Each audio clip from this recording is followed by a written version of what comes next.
درس في فضائل الحج ومسائل الحج في الوعظ والإرشاد. الحمد لله وكفى والصلاة والسلام على خاتم الأنبياء سيدنا وحبيبنا محمد المصطفى وعلى آله المجتبى. اللهم صل على سيدنا محمد النبي الأمي الهاشمي وعلى آله وأصحابه نجوم الهدى. أما بعد فقد قال الله تبارك وتعالى في القرآن المجيد والفرقان الحميد: أعوذ بالله من الشيطان الرجيم. بسم الله الرحمن الرحيم. الحج أشهر معلومات فمن فرض فيهن الحج فلا رفث ولا فسوق ولا جدال في الحج وما تفعلوا من خير يعلمه الله وتزودوا فإن خير الزاد التقوى واتقون يا أولي الألباب. قال النبي صلى الله عليه وسلم: من حج لله فلم يرفث ولم يفسق رجع كيوم ولدته أمه، أو كما قال النبي صلى الله عليه وسلم. صدق الله العلي العظيم وصدق رسوله النبي الكريم، ونحن على ذلك لمن الشاهدين ومن الشاكرين، والحمد لله رب العالمين. رب اشرح لي صدري ويسر لي أمري واحلل عقدة من لساني يفقهوا قولي. رب زدني علما سبحانك لا علم لنا إلا ما علمتنا إنك أنت العليم الحكيم. برادران اسلام، واجب الاحترام بزرگوں، دوستوں، بھائیوں، عزیز نوجوانوں، اللہ تعالیٰ کے کلام مقدس سے چند آیات مبارکہ اور آقا انعامدار حبیب کبریا سیدنا محمد مصطفیٰ صلی اللہ علیہ وعلی آلہ واصحابہ وسلم تسلیما کثیرا کثیرا کہ فرامین مبارکہ میں سے ایک حدیث تلاوت کی ہے. دعا فرمائیں کہ اللہ تعالیٰ اس عاجز کو مع الاہل صحت، عافیت کاملہ عاجلہ دائمہ اور حق بات بیان کرنے کی توفیق عطا فرمائیں. آپ کو حق سننے سمجھنے کی، ہم سب کو حق پر چلنے کی توفیق عطا فرمائیں. میں نے اپنے سابقہ معروضات میں الحمدللہ حج، عمرہ، اس کے احکامات اور اس کے بارے میں اللہ کے کلام مقدس میں ارشادات اور حضور صلی اللہ علیہ وسلم کے فرمودات عرض کیے تھے، اور یہ بھی بتایا تھا کہ الحمدللہ مسلمانوں کے لیے کوئی چیز ایسی نہیں ہے کہ جو بغیر کسی دلیل کے ہو.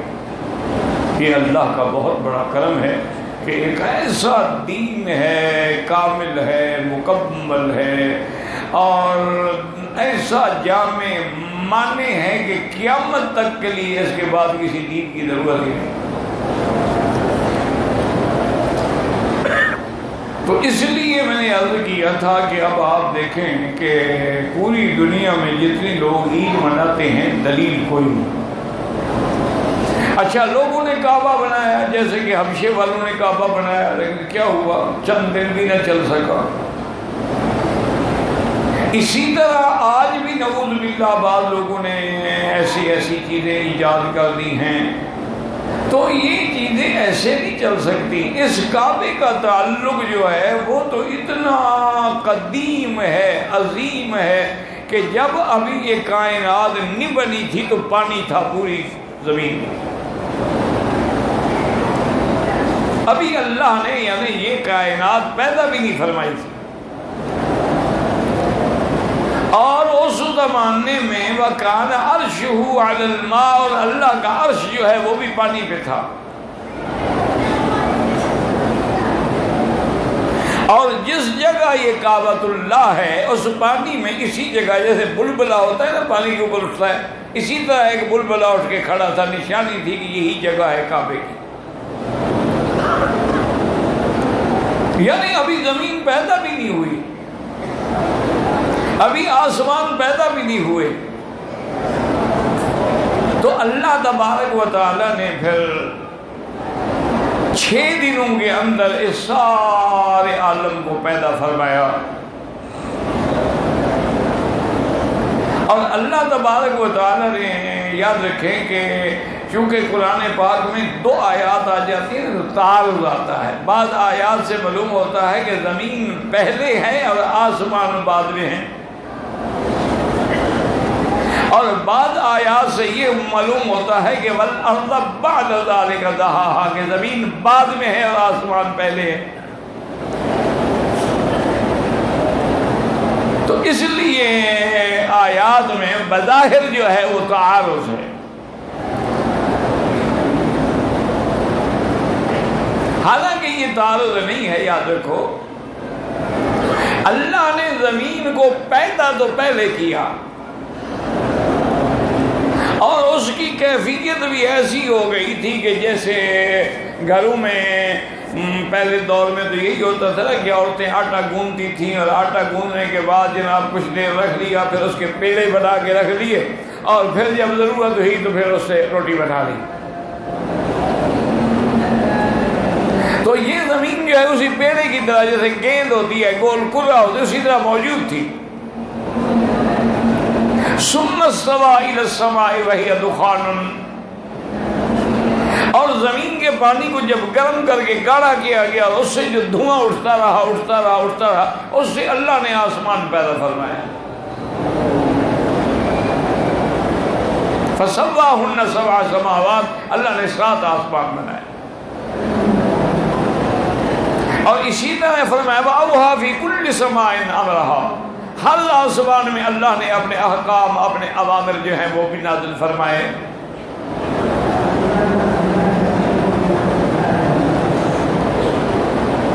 اور اسی طرح پھر اللہ نے زمین کو بچھایا. وَالْأَرْضَ بَعْدَ ذَلِكَ دَحَاهَا، یعنی پیدا تو پہلے فرمایا لیکن اس کو بچھایا بعد میں.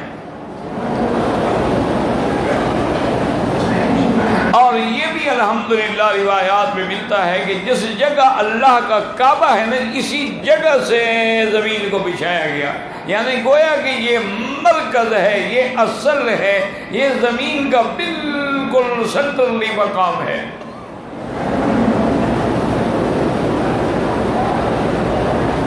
اسی سے زمین بچھائی گئی. اور سب سے پہلے جب اللہ نے حکم دیا زمین کو بھی اور آسمانوں کو بھی تو سب سے پہلے اسی جگہ سے جواب ملا آتینا طائعین، یا اللہ ہم آپ کے حکم کے تابع ہیں.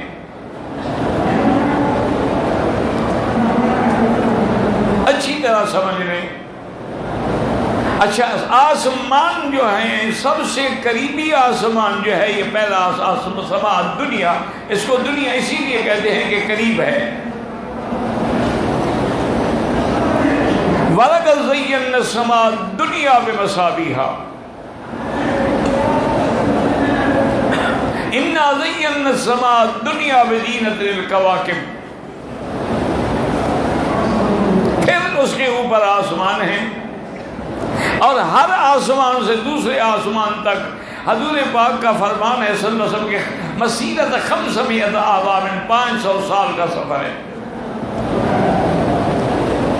یعنی اگر کوئی آدمی پیدل جائے کون جائے گا، کوئی جا ہی نہیں سکتا، لیکن اندازہ ہے کہ وہ 500 سال کا سفر ہے.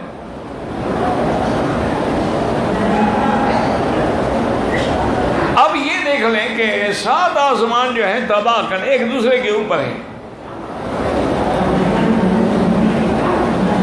اور آسمانوں میں باقاعدہ دروازے ہیں. اور اللہ کے حکم کے بغیر وہ دروازے نہیں کھلتے۔ 7 آسمانوں کے بعد کرسی ہے، جس کا ذکر قرآن میں بھی ہے اور آپ بھی پڑھتے ہیں آیت الکرسی، وسع کرسیہ السماوات والارض ولا یؤودہ حفظہما وہو العلی العظیم۔ یہ کرسی جو ہے یہ اتنی بڑی ہے کہ اگر 7 آسمان ایسے ہم بچھا دیں اور 7 زمینیں بھی ایسے بچھا دیں تو میرے مدنی پاک نے رحمت دو عالم صلی اللہ علیہ وسلم فرمایا کہ حلقۃ ملقات فی فلاۃ من الارض، یہ سارے 7 آسمان بچھا دو کرسی کے سامنے ایسے ہیں جیسے ایک کڑا پڑا ہو جنگل میں، یعنی ایک بڑے جنگل میں ایک کڑا ڈال دو کتنی جگہ روکے گا؟ تو یہ اس کے سامنے ان کا یہ حال ہے، تو کرسی کتنا بڑی ہے۔ اور اسی لیے قرآن کی سب سے بڑی آیت جو ہے وہ بھی کرسی ہے، آیت الکرسی ہے۔ اور آیت الکرسی جو ہے اس میں اسم اللہ الاعظم، اللہ کا اسم اعظم بھی چھپا ہوا ہے۔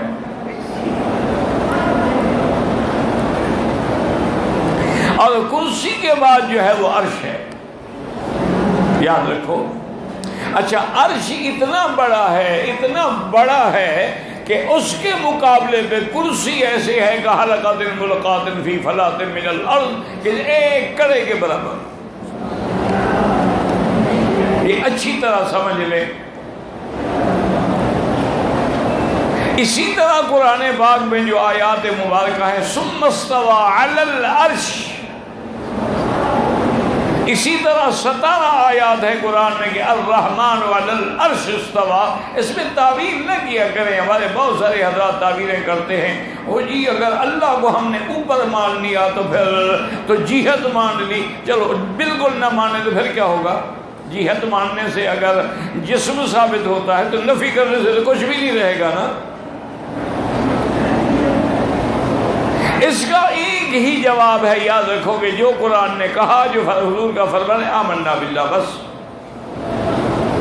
جیسے امام مالک رحمۃ اللہ علیہ سے کسی نے پوچھا کہ یہ استوا کا کیا معنی ہے کہ الرحمن علی العرش استوا، فرمایا استوا معلوم، استوا کا معنی سب کو پتہ ہے، ولیکن والکیف مجہول، کیفیت کیا ہے وہ کوئی نہیں جانتا۔ والسؤال عنہ غیر معقول، ایسے بارے میں سوال بھی نہ کیا کریں۔ اللہ کی صفتیں، صنعت کے بارے میں غور کریں، اللہ کی ذات میں غور کرو گے تو بھٹک جاؤ گے۔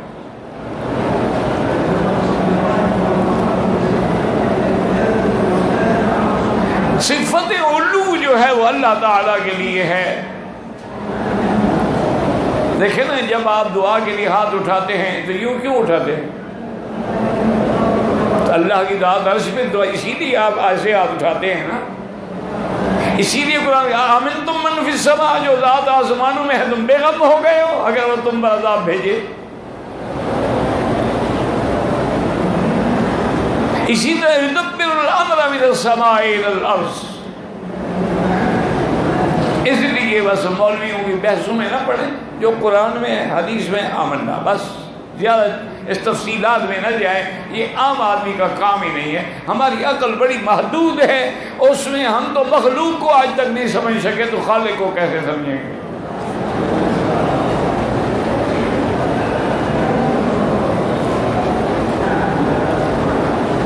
اور اسی طرح یاد رکھیں کہ اللہ تبارک و تعالی نے پھر یہ نظام عالم جو سارا پیدا کیا ہے وہ 6 دنوں میں پیدا فرمایا ہے، اور اس کا آخری دن جو ہے وہ جمعہ کا دن تھا۔ اور اللہ نے آدم علیہ السلام کو بھی 6 دن میں، یعنی آخری جمعہ والے دن پیدا فرمایا ہے، اور قیامت بھی جمعہ والے دن قائم ہوگی۔ اور جمعہ جو ہے وہ عید المومنین ہے، اور حضور کا حج مبارک جو ہے وہ بھی جمعہ کے دن تھا۔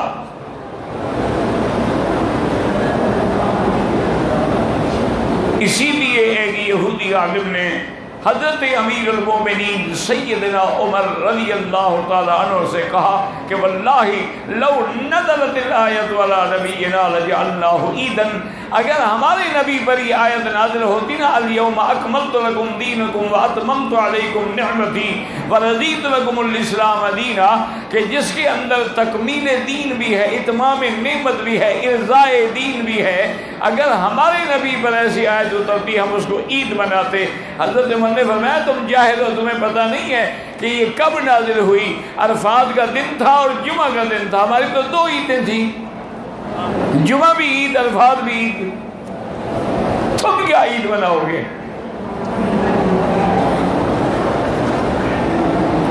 اللہ نے ایک نظام کائنات کے لیے بنایا ہے، اور اس نظام کو روحانی اور معنوی طور پہ جو قائم ہے وہ اللہ کا گھر اس کی علامت ہے، کیونکہ حضور نے فرمایا کہ جب اس گھر کو توڑا جائے گا، فنا کیا جائے گا، پھر عالم بھی فنا ہو جائے گا۔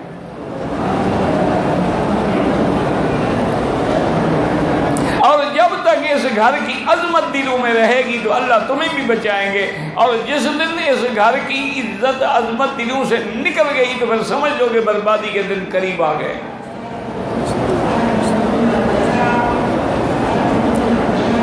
اب اسی پہ جناب غور کریں کہ اللہ نے اپنا گھر جو ہے پوری کائنات میں اور کوئی مقام نہیں جس کو اللہ نے کہا ہو کہ میرا گھر ہے۔ یاد رکھو یہ نسبت ہے، ورنہ اللہ اندر نہیں بیٹھے ہوئے۔ یہ نہیں ہے کہ اللہ اس گھر کے اندر رہتے ہیں، نعوذ باللہ، کہہ دیا میرا گھر ہے، ورنہ تو ساری کائنات، ساری زمین اللہ کی ہے۔ لیکن جس جگہ کو کہہ دیں کہ میرا گھر ہے، اور کتنے شان والا گھر ہے کہ اس کا نام مکہ بھی ہے، بکہ بھی ہے، مسجد الحرام بھی ہے، ام القریٰ بھی ہے۔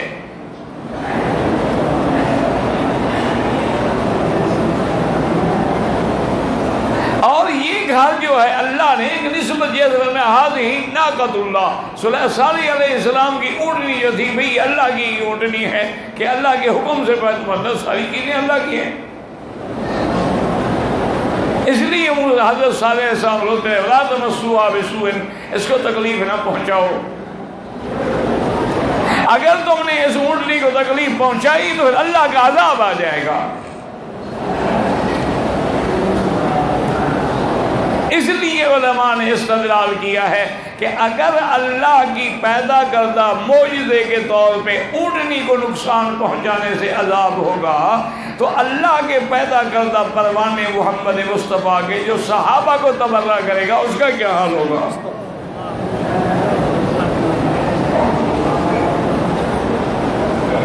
جن کو اللہ نے حضور کے لیے چن لیا،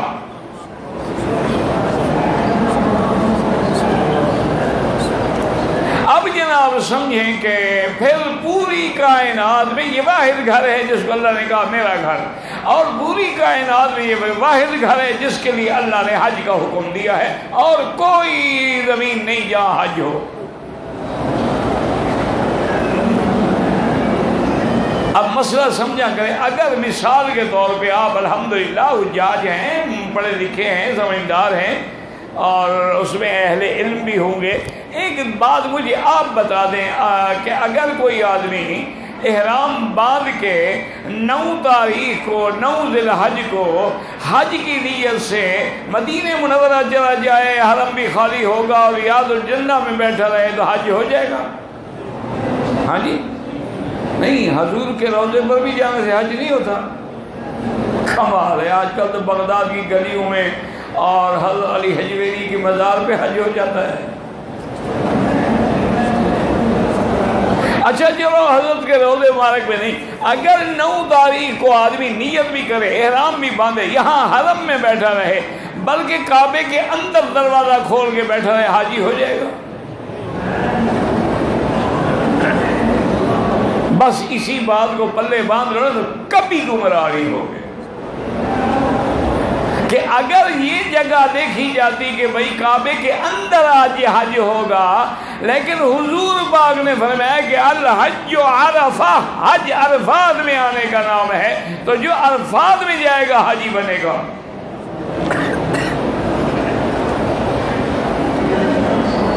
بس اسی بات کا خیال رکھ لیا کریں کہ بھئی یہ جو عمل ہو رہا ہے کیا اس پہ اللہ کا فرمان یا فرمان محمد مصطفیٰ ہے صلی اللہ علیہ وسلم یا نہیں ہے؟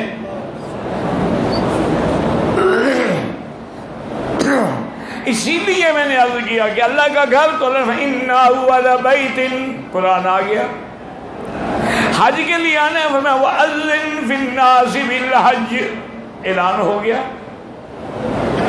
اچھا جی ہم نے طواف کا کیا حکم ہے؟ فَلْيَطَّوَّفُوا بِالْبَيْتِ الْعَتِيقِ، حکم ہو گیا۔ اور اسی طرح جی 2 رکعت ہم نے پڑھنی ہے مقام ابراہیم، تو ایک پتھر ہی ہے، میں پتھر ہے لیکن حکم اللہ کہے گا وَاتَّخِذُوا مِن مَّقَامِ إِبْرَاهِيمَ مُصَلًّى۔ اللہ میاں یہ کہ دوڑنا جو ہے، بھاگنا جو ہے کوئی اچھی بات تو نہیں ہے، آپ کا تو حکم ہے کہ نماز کے لیے بھی آرام آرام سے وعلیکم السکینۃ والوقار، کہ آرام سے چلو جتنا مل جائے پڑھ لو، جب نہیں پڑھ سکے کھڑے ہو کے پوری کر لو، لیکن یہاں کہتے ہو کہ نہیں تیز تیز چلو، وجہ کیا ہے؟ فرمایا کہ یہ مشاعر مقدسہ ان الصفا والمروہ من شعائر اللہ،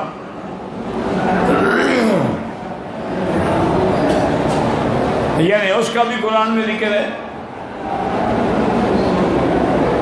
مینا میں جائیں گے بھی کتنے دن رہیں گے؟ بھی 3 دن رہیں گے، اس کا بھی قرآن نے ذکر ہے وَاذْكُرُوا اللَّهَ فِي أَيَّامٍ مَّعْدُودَاتٍ، گنے ہوئے دن۔ فَمَن تَعَجَّلَ فِي يَوْمَيْنِ، اگر پہلے 2 دنوں میں 11 اور 12 کو کنکری مار کے آنا چاہیں تو کوئی گناہ نہیں۔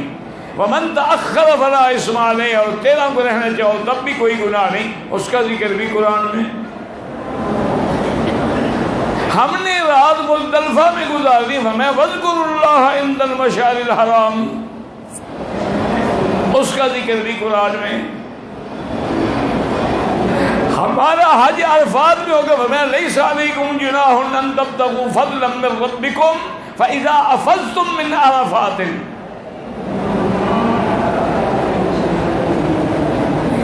اور میں نے یہ بھی عرض کیا تھا کہ حج کے چونکہ 3 مہینے ہیں تو فرمایا الحج اشہر معلومات، اور حج کی 3 قسمیں ہیں جو حضور نے بتلا دی، ایک حج قران ہے، حج تمتع ہے اور حج افراد۔ اب یاد رکھ لیں گے حج قران کا کیا معنی ہے کہ عمرے اور حج دونوں کا احرام ملا کے نیت کرے، لبیک بحجۃ و عمرۃ۔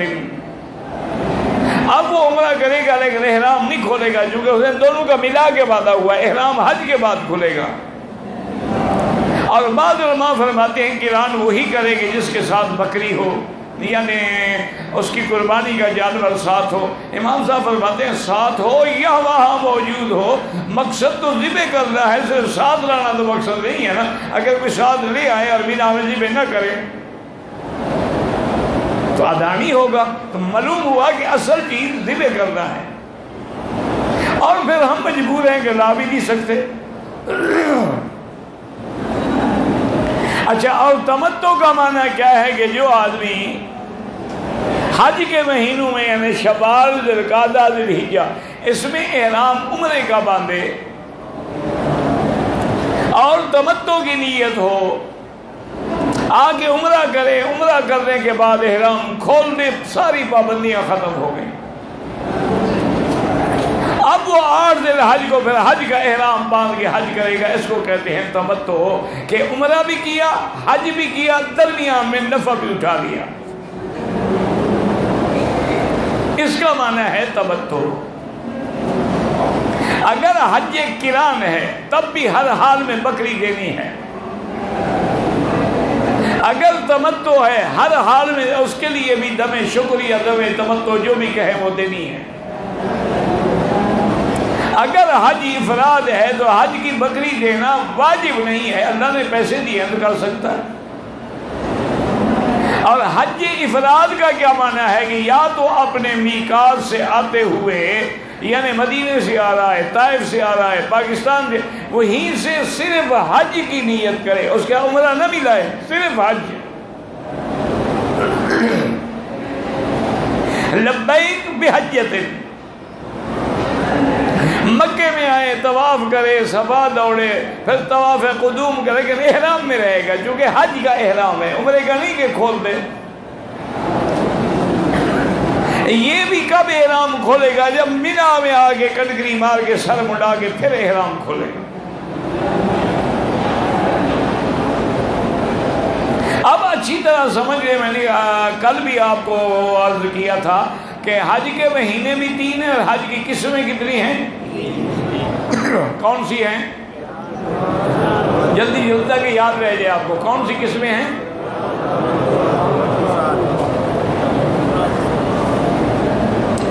اچھا یاد رکھیں کہ جو لوگ مکے میں رہتے ہیں یا ہل میں رہتے ہیں، کیا مانا میقات کے اندر اندر رہتے ہیں، جدے میں رہتے ہیں، بحرے میں رہتے ہیں، جموم میں رہتے ہیں، اسی طریقے سے یعنی میقات عرفات کے اندر رہتے ہیں، جیرانہ میں رہتے ہیں، یہ سب جو ہیں ہل میں رہنے والے ہیں، ان سب کا حج مفرد ہوگا۔ یہ تمتع اور قران کر ہی نہیں سکتے۔ تمتع اور قران جو ہے ان لوگوں کے لیے ہے جو آفاق سے، جو میقات کے باہر سے آئیں گے، کیونکہ ذالک لمن لم یکن اہلہ حاضر المسجد الحرام۔ اگر کوئی مکے والا کرنا چاہے تو اس کا طریقہ ہے کہ وہ مدینہ شریف چلا جائے، وہاں سے جا کے عمرے کی نیت کرے، مکے میں آ کے احرام کھول دے، پھر حج کے تمتع ہو جائے گا۔ لیکن اس کے لیے افضل یہی ہے کہ وہ حج افراد کرے۔ اب اچھی طرح سمجھ لیں کہ زیادہ تر لوگ جو ہیں وہ تمتع والے ہوں گے، یعنی آئے عمرہ کیا، عمرے کے بعد احرام کھول دیا، اب انشاءاللہ ثم انشاءاللہ وہ 8 کو حج کا احرام باندھیں گے۔ سمجھ آ رہا ہے مسئلہ کہ نہیں؟ اچھا اس درمیان میں جب احرام کھل گیا تو خوشبو لگانا، کپڑے پہننا، میاں بیوی کا مل سب حلال ہے۔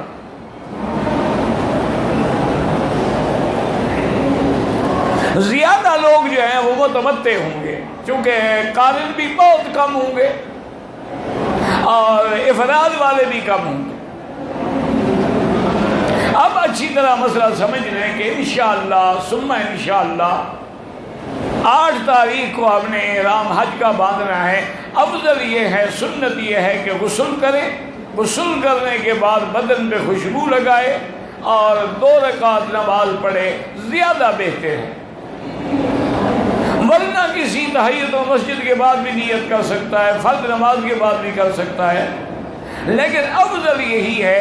اور جہاں حرم میں پڑھے تو سبحان اللہ، ورنہ جہاں اس کا ہوٹل ہے، بلڈنگ ہے، وہی 2 رکعت پڑھ کے اور لبیک بحجۃ لبیک اللہم لبیک پڑھتے ہوئے روانہ ہو۔ مرد ہے تو 3 دفعہ کم از کم زور سے لبیک پڑھے، اور 2 چادریں احرام کی افضل ہے کہ سفید ہوں اور سلی ہوئی نہ ہوں۔ لیکن اگر چادر میں سلائی ہے تو جائز ہے، اگر چادر نہ ملی لنگی ہے جائز ہے، تولیہ ہے جائز ہے۔ اچھا صرف ایک چادر ہے وہ بھی جائز ہے، نہیں ہے کپڑا کیا کرے، بس سطر چھپایا ہوا ہے کافی ہے۔ اب 8 تاریخ کو افضل یہی ہے کہ ظہر سے پہلے پہلے ہمیں مینا پہنچنا ہے۔ 8 تاریخ کو ظہر کی نماز سے پہلے پہلے کہاں جانا ہے؟ یاد رہے گا انشاءاللہ۔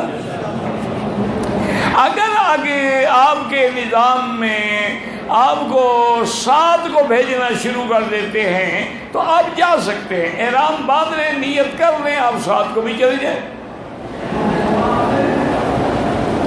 اس کی وجہ یہ ہے، یاد رکھو کہ اگر ہم سارے سنت پہ عمل کریں وہ نہیں ہو سکتا، ماں سوا ان لوگوں کے جو حج پیدل کریں گے۔ لیکن پیدل وہی کریں جو جوان آدمی ہیں، بوڑھے شوڑے پیدل شوق تو بڑا ہوتا ہے نا، لیکن تھوڑی دیر کے بعد جب تھک جاتے ہیں پھر گالیاں دیتے ہیں، حج برباد، اپنا بھی کرتے ہیں دوسروں کا بھی کرتے ہیں، ورنہ تکلیف کوئی نہیں ہے۔ حکومت کو اللہ جزائے خیر دے، انہوں نے پوری مکے سے لے کر مینا تک چھت ڈالی ہوئی ہے پیدل والی سڑک پر کہ دھوپ بھی نہ لگے۔ اور راستے میں باقاعدہ باتھ روم ہیں، حمام ہیں، ہوٹل ہیں، واش روم ہیں، ہر چیز ملتی ہے۔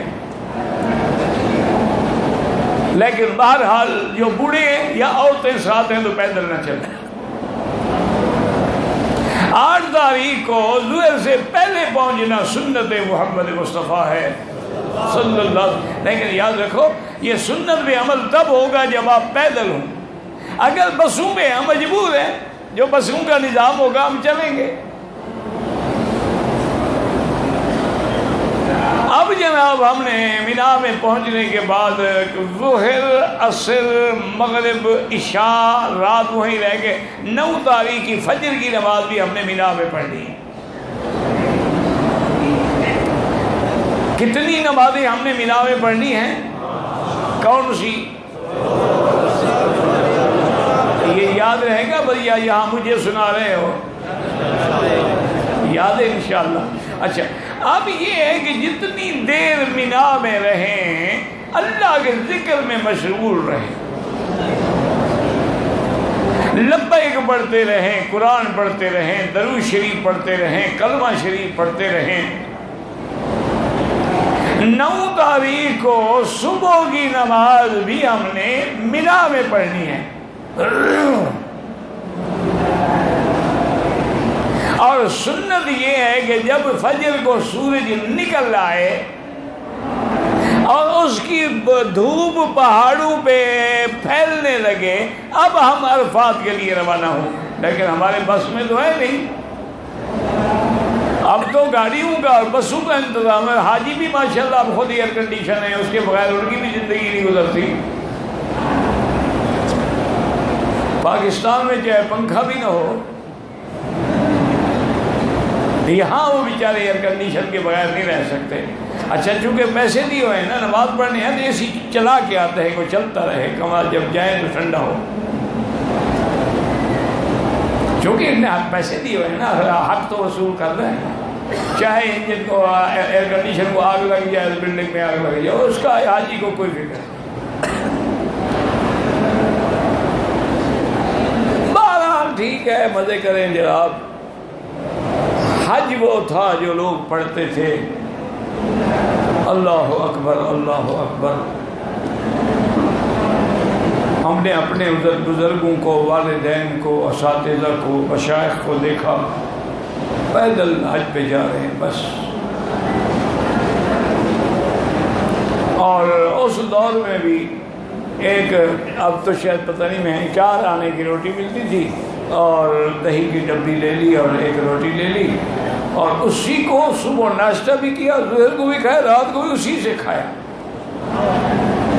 کہتے زیادہ کھائیں گے تو حمام جانا پڑے گا نا، اتنے رش میں حمام جائیں، کپڑے گندے کریں، بہتر نہیں کہ آرام سے بیٹھے رہیں، نہ کھائیں کو مر تو نہیں جائیں گے۔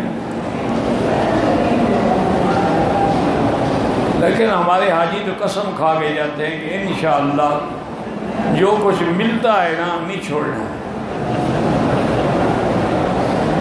وہاں کنٹینر لگے ہوتے ہیں، بادشاہ کے بھی اور شہزادوں کے بھی، امیروں کے بھی، اور بوتلیں اور فروٹ اور سارے، اور وہ اتنے کلٹن اٹھا کے حاجیوں کے بسوں میں پھینکتے ہیں۔ وہ جتنا پھینکتے جائیں، یہ نہیں کہیں گے بھی کافی ہے، نہیں، اور پھینکو ماشاءاللہ، حل من مزید، اور ڈالو۔ میرا ایک دوست نے کہ یار کوئی کہتا ہے وکیل صاحب بھوکے مرنے سے کھاتے ہوئے مر جائیں اچھا ہے۔ کہتے بھی تم آپ جو مجھے بار بار کہتے ہو نہ کھاؤ نہ کھاؤ، تو بھوکے مرنا ہے تو کھا کے کیوں نہ مریں۔ اچھا جناب، اب ہم نے 9 تاریخ کو صبح کہاں جانا ہے؟ ہاں جی، 9 تاریخ کو صبح کہاں جانا ہے؟ اچھا، عرفات میں کوئی پیر کی قبر ہے؟ نہیں ہے، تو پھر کیا کرنے جائیں گے؟ نہ پیر، نہ بزرگ، نہ کوئی فقیر، نہ کوئی مجذوب، نہ کوئی روضہ شریف، ایک چٹیل میدان اور ایک پہاڑ، اور پہاڑ پہ چڑھنا بھی بدعت۔ پہاڑ کے دامن میں جو کالے کالے پتھر پڑے، اس میں حضور اونٹنی پہ کھڑے، اور حج جو ہے وہ عرفات کے میدان میں نیت بھی ہو، یاد رکھ لو، نیت بھی ہو، احرام بھی ہو، اور تاریخ بھی 9 ہو، اور عرفات میں بھی حاضری ہو، تو پھر حج ہوگا. یاد رہے گا؟ ایک نیت اور دوسرا احرام اور تیسرا عرفات. کس دن؟ ہاں جی. اچھا نیت نہ ہو تو حج. اچھا نیت تو ہے، احرام نہیں باندھا پھر بھی حج. اچھا نیت بھی ہے، احرام بھی باندھا، لیکن عرفات کے میدان میں داخل نہیں ہوا، بلکہ وہاں جو مسجد ہے اس کے غربی جانب میں چونکہ ایئر کنڈیشن لگے ہوئے ہیں وہاں بیٹھا رہا، تب بھی حاجی. اچھا عرفات کا وقت کب شروع ہوگا؟ اچھی طرح یاد کر لو، اس میں کوئی اعتراض نہیں مقصد ہوتا ہے کہ آدمی یاد رہے. عرفات کا وقت شروع ہوگا زوال کے بعد، 9 تاریخ کو زوال کے. اچھا ختم کب ہوگا؟ بھائی جلدی، عرفات کا وقت شروع ہوگا زوال کے، ختم کب ہوگا؟ ماشاءاللہ. ہاں دیکھیں جی، یہ ہے حاجیوں کا یہ حال تو ابھی ہے، بدلی حج کیسے کریں گے بھائی؟ حج کا وقت شروع ہوگا زوال سے اور رہے گا صبح صادق تک، یعنی ساری رات میں صبح صادق سے پہلے بھی کوئی عرفات آ گیا حاجی ہو گیا. لیکن جو لوگ عرفات میں پہلے سے موجود ہیں ان کے لیے حکم ہے کہ وہ سورج ڈوبنے کے بعد نکلیں. یہ مانا نہیں کہ عرفات کا وقت ختم ہو گیا، عرفات کا وقت تو ختم نہیں ہوا، وہ تو صبح صادق تک ہے. لیکن جب سورج ڈوب جائے تو ہمیں عرفات سے نکل کے کہاں جانا ہے؟ اگر سورج ڈوبنے سے پہلے عرفات کی حد سے نکل جائے فوراً واپس آئے، اگر واپس نہیں آئے گا دم پڑ جائے گی.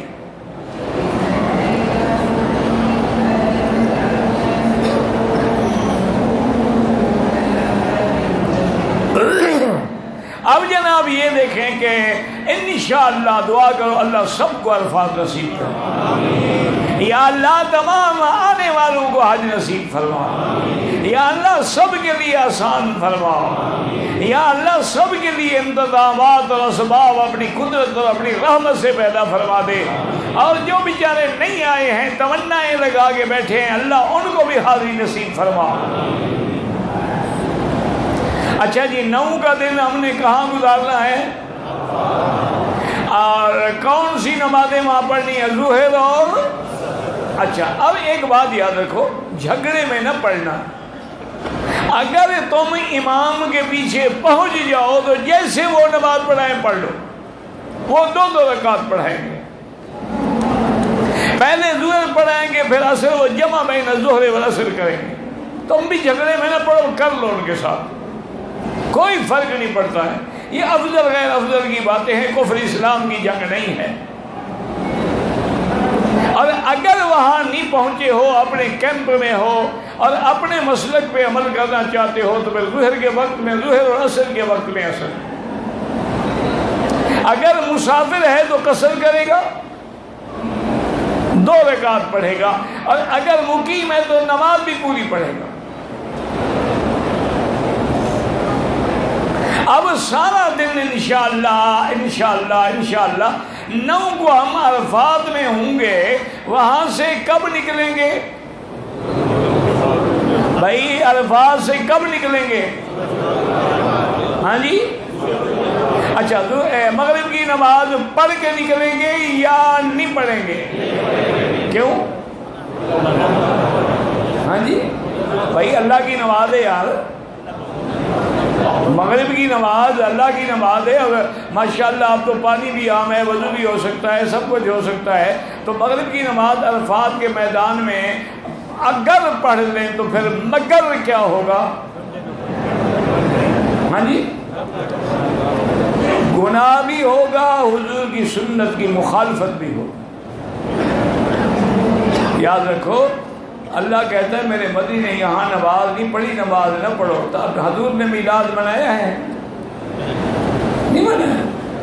اچھا شاید اپنے ابے کا منایا ہو، ان کا بھی نہیں منایا۔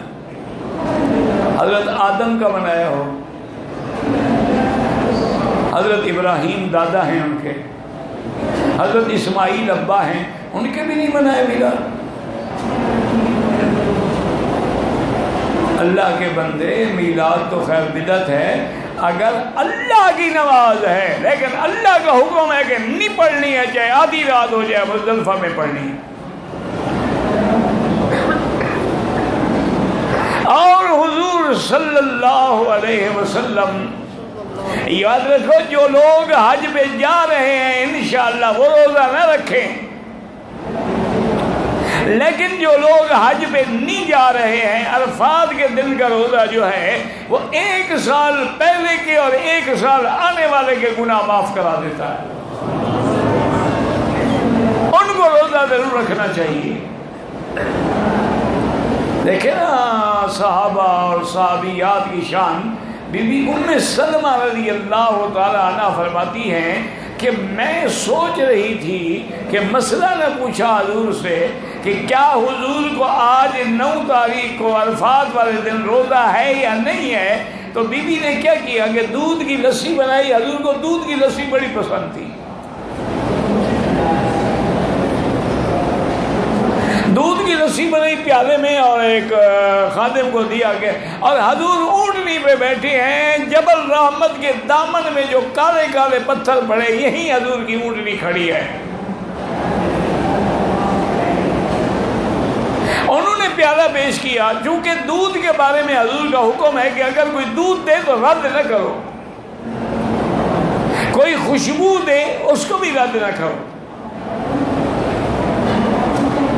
تو بی بی صاحبہ نے کہا میں اگر پانی بھیجوں تو حضور کہہ سکتے ہیں اتنی ضرورت نہیں ہے، لیکن دودھ تو نہیں رد کریں گے۔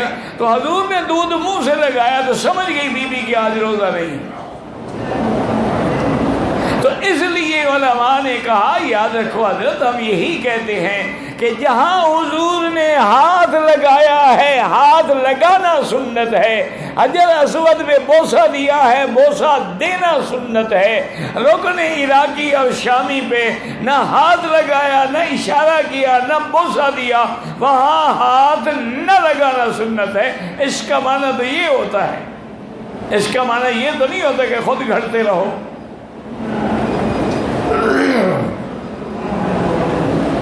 اب جناب انشاءاللہ سورج ڈوبنے کے بعد عرفات سے نکلیں گے، کدھر آئیں گے؟